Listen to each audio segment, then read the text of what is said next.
Pity the fool. Don't know about the future, that's anybody's guess. Ain't no good reason for getting all depressed. Fire up your pad and pencil, I give you a piece of my mind. In my opinion, nation, the sun is gonna surely shine.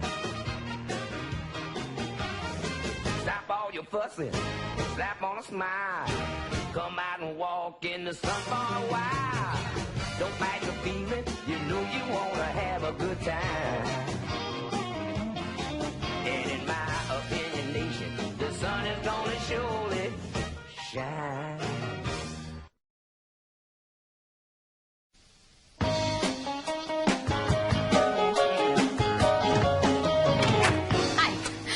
Bialik. Now, today we're going to do something a little different. We've each selected a few of our favorite scenes from the last 4 seasons of Blossom, and we're going to show them to you and talk a little bit about why we chose those moments. Now, this is one of the few times we as actors get to talk about the characters we play on the show and maybe give you a little insight as to how these scenes came about. So, let's get started. Here is a moment from my favorite episode we did a couple of years ago as a spoof of all those rock and roll docudramas like Truth or Dare and Don't Look Back. Now, I play a totally spoiled, egomaniacal star who's just finished a concert, and I'm backstage receiving guests. Oh, and don't adjust your set. It's in black and white. Lots of times after a concert, celebrities and VIPs come crawling around backstage. And once in a while, the biggest of the big, a network executive. Hi, I'm Warren Littlefield. Nice to meet you. I like the show. Did you? Yeah, I thought it was really cute. Cute? Yeah. You thought it was cute? Yeah. Cute. What an interesting choice of words. What does that mean, cute? I mean, puppies are cute. Baby harp seals are cute. I meant I liked it. But you thought it was cute. So you thought it was what, a lightweight piece of fluff? Is that it? No, I Look, didn't why don't really you just mean get out that of here, at huh? all, really. Go back to Beverly Hills. I mean, Get out. Would you really, get him out of here, please? Take your cute flunky with you, too.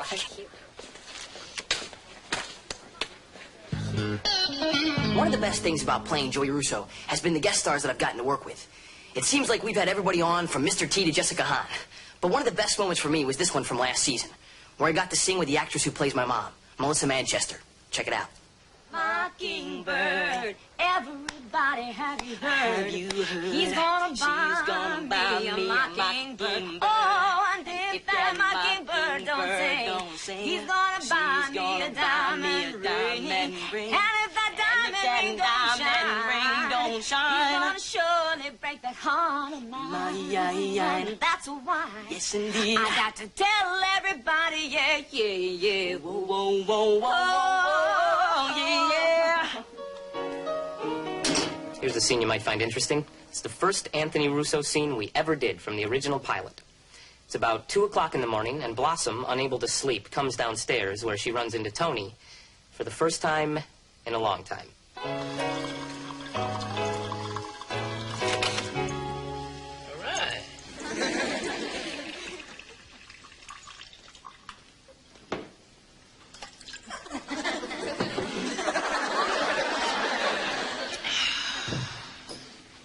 Blossom!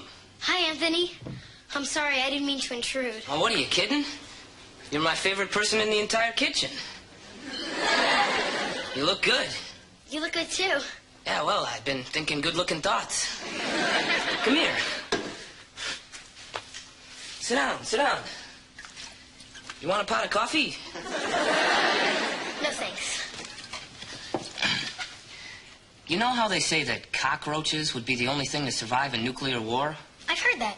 Well, somebody is seriously underestimating Keith Richards. So, how are you, Anthony? Well, I'm straight. You know, sober. Which is the biggest change. Really? You've stopped using everything? Oh, yeah, it's over. Finished. Elvis has left the building. So how you doing? Well, I've got a problem and I don't know the answer. I heard Mom and Dad fighting the other night, and it sounded really serious. Tonight they went to see their lawyer. I'm afraid they're getting a divorce, and I don't know what to do about it. Well, it's not your job, Blossom. And we all have to make our own mistakes. Mom and Dad, they need to find their own answers. Comprende? Yeah, I guess. Hey, you speak Spanish. Boy, I've missed you. What's happening with you, Anthony? Well, I'm between stops, Blossom. I'm a rain dog. A rain dog? Yeah, like the Tom Waits song. You see, dogs go out and they mark things with their scent so they can find their way home. Yes. But sometimes, when they're way out there, it rains. And the rain washes their trail away. They don't know where they are. You see them standing around in doorways trying to figure out what went wrong. I still worry about you. Hey, I'm coming back. You know, last night after my AA meeting, I went bowling. Although there's something very strange about renting shoes. One of my very favorite scenes was this one from a few years back. Nick and Joey are having a conversation up in Joey's room. Nick is talking about marijuana, but Joey thinks he's talking about condoms.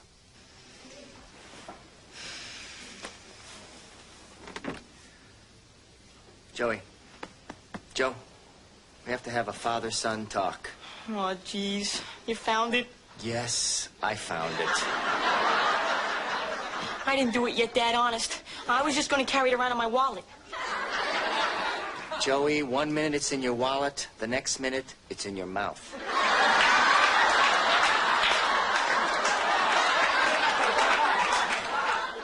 My mouth. Sure. You'll light it up and then you'll be passing it around to all your friends. I'm gonna light it up? Hardly seems possible, huh? Not in my wildest dreams. Before you know it, you'll use 1 in the morning, couple at lunchtime, and 4 or 5 at night. Whoa, 7 condoms a day, all right. Condoms? I'm not talking about condoms. I'm talking about drugs. So I can keep the condom? Forget the condom, Joey! Hi, I'm Jenna Vonoy, and I play Six Lemire. First of all, let me answer the question that I get asked all the time. Where did you get the name Six? Well, in the pilot episode, my character explained that her father joked because that's how many beers it took. The real reason is that the son of the man who created this show went to school with a girl named Seven. So he just deducted 1 and called me Six. Now I'd like you to see a kind of serious moment from a few years back when Six tells Blossom about some trouble at home. Who says my parents are getting divorced? Okay, they're fighting, but, I mean, if you kept all that stuff inside of you, you'd go crazy, right? Are they speaking in, like, these one-word sentences in between long periods of dead silence? Yeah? Do they leave the house without saying goodbye to each other? Yeah? Are they being extra nice to you? Yeah. I hate to say this, but that's what it was like around here before my parents got divorced. Look, just because your parents couldn't work out their problems doesn't mean that everybody in the world is like that. I'm going to tell you something right now, Blossom Rousseau. My parents are not getting a divorce. Yes, they are.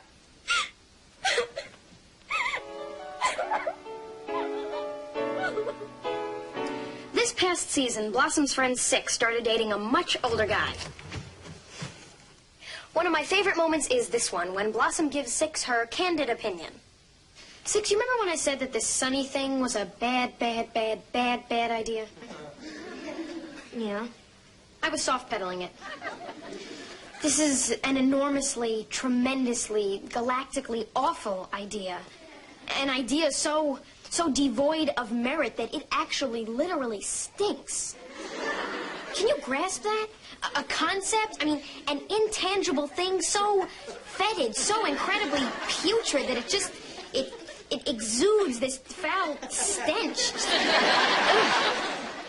Blossom, you don't have to dance around it. We're friends. All right. You know, it's always been Joey Russo's dream to play Major League Baseball. Here's what happened last year when he got hurt, and he had to look at the possibility that dream might not come true. Joe, the doctor said you might not... I know, Dad. He told me that, too. But doctors aren't always right. No, not always. Good. That's what I thought.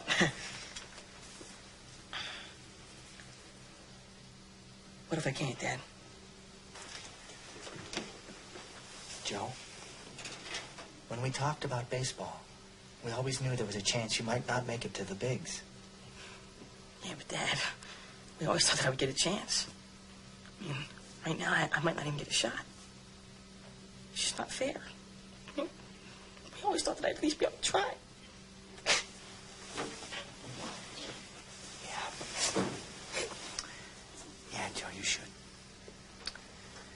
This stinks, Joe. I know it does. But nobody knows what's going to happen. Not even the doctors. So we just have to wait and see.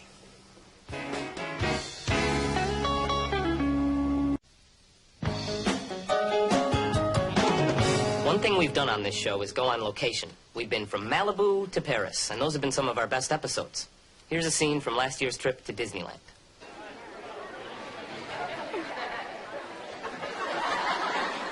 Hey, what's going on here?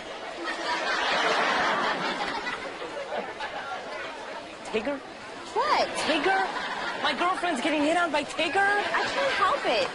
People just want to meet me, I guess. Well, when I met you, I didn't make any small talk.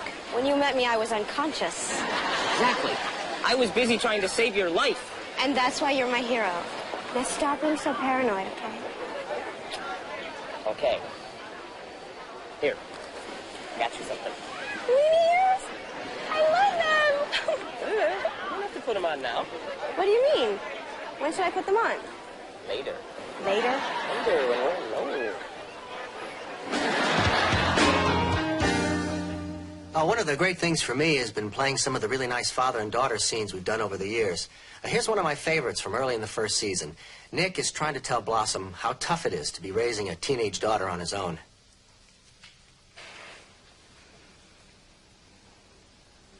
You look so beautiful. So grown up. I wish your mother could see you. Dad, do you think she'll ever come home? I mean, now that I'm not a little girl. Maybe she'll think I don't need her anymore.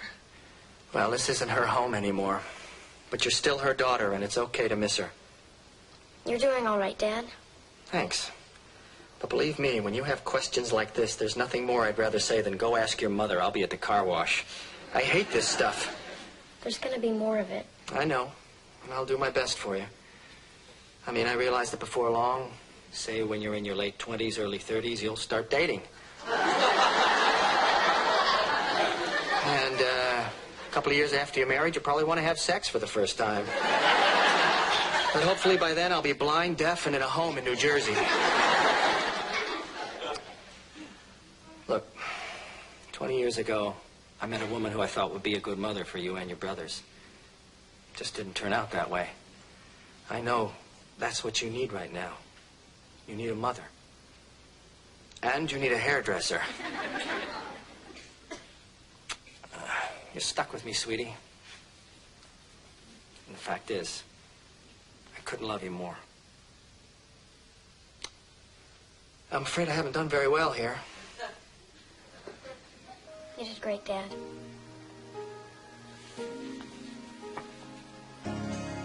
Here's what happened when Six encountered Donna DiMucci, the toughest girl in school.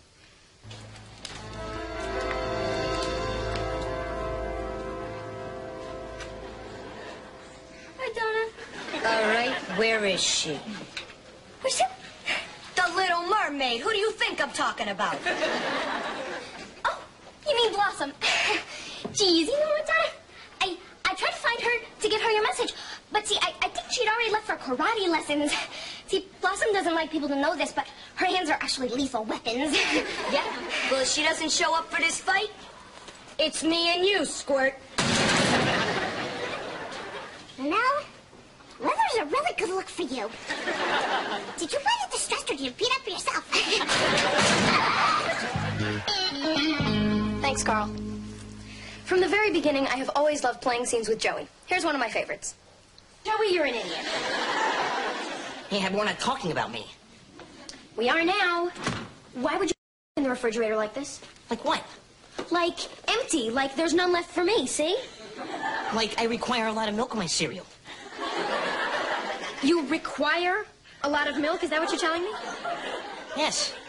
Nobody requires that much milk. Cows don't require that much milk. You know what? I usually dump out the leftover milk when I finish, but to show you how considerate I can be, I'll save it and you can use it after me. I'm gonna put more used milk on my cereal? Sure, Joe. Then I'll take a nice long soak in your bathwater. We did a beach movie this season, and I played the villain, a crazy cat named Otto von Schnookman. Watch this scene, then tell me there's no subtlety in half-hour sitcoms.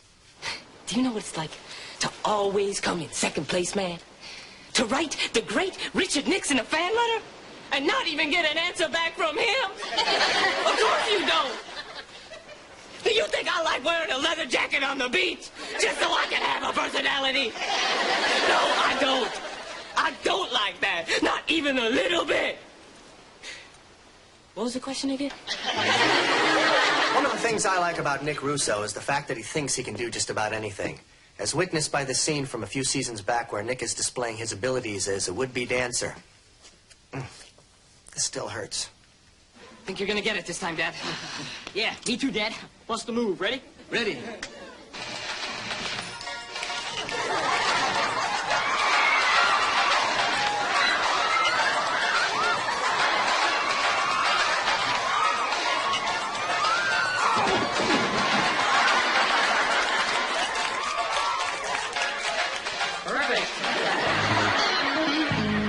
The best things that ever happened to me was the casting of Gail Edwards as my mother. I didn't think there was anybody in the world who could talk as fast as I do. However, when I met Gail, I found out I was wrong. You have 30 seconds to explain what happened, and it better be good. Mom, the truth is I don't have any explanations. Some of the older girls at school were talking about how cool the Nikki Kiyoshi jeans were and how geeky the jeans I had on were. So I took the money you gave me for jeans and I went to the store and I couldn't even afford a Nikki Kiyoshi pocket patch. So you went to the next logical step and started stealing home appliances, honestly. Stealing? I never thought you and I would be in a conversation about stealing. I didn't think you were the kind of person who could do something as terrible as this. Mom, I'm not that kind of person. It's like when you go to school and everybody's wearing the kind of clothes that you want, and I don't have that kind of money, and you don't have that kind of money, and now with Dad gone, I mean, I'm not trying to blame this on the divorce, but we just don't have that kind of money. I can't believe that you think that money is the kind of thing that will make you popular when you know what really counts is what kind of a person you are inside, and that doesn't come from labels or the right kind of shoes or any of that materialistic kind of stuff. Yeah, well, I bet what you're saying in theory, Mom, but in reality, it's just not like that. I can't just be this really good person who's dressed up in a bag and nobody cares about that, no, except me for my inside. And I want you to know that you're in very big trouble, young lady. You know that. Get up, march yourself out the door, over to the house, and have to remember you. I'll sit and think about this while you Blossom's relationship with her best friend, Six, has always been near the heart of the series. Now, I think one of the best shows we've ever done was from a few years ago called Such a Night. Now, it was essentially just our two characters sitting around talking, but for me, it spoke to what teenage friendships are all about. So, if you had one wish, who would you go out with? I'd take Johnny Depp. I loved him in Edward Scissorhands. I mean, I wanted to sharpen every one of his blades. First of all, if I had one wish, I'd use it for something other than a date. I think I might cure disease or save the rainforests or help the homeless or something. Yeah, but suppose somebody's already done all that stuff.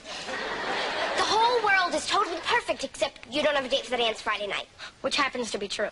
But I still wouldn't wish for a guy. It's against all my feminist sensibilities. Sensibility, schmensibility, you're alone. Robert Lumley. The president of the chess club. Hey, I like Robert.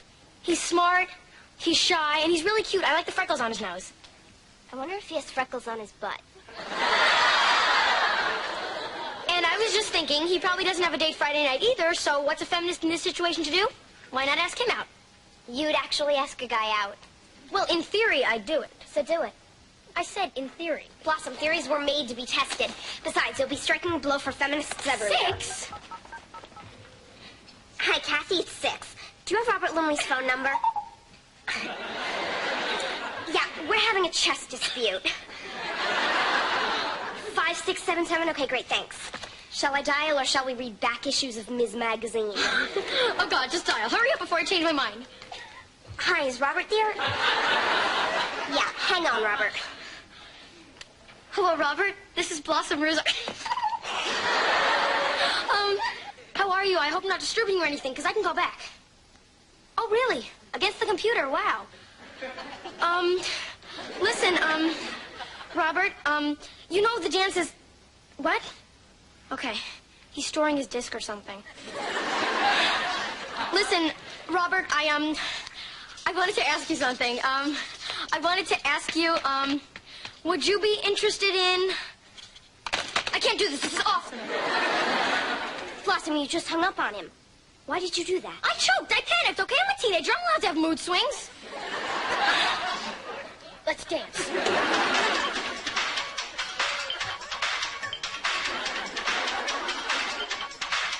Anyway, there you have it.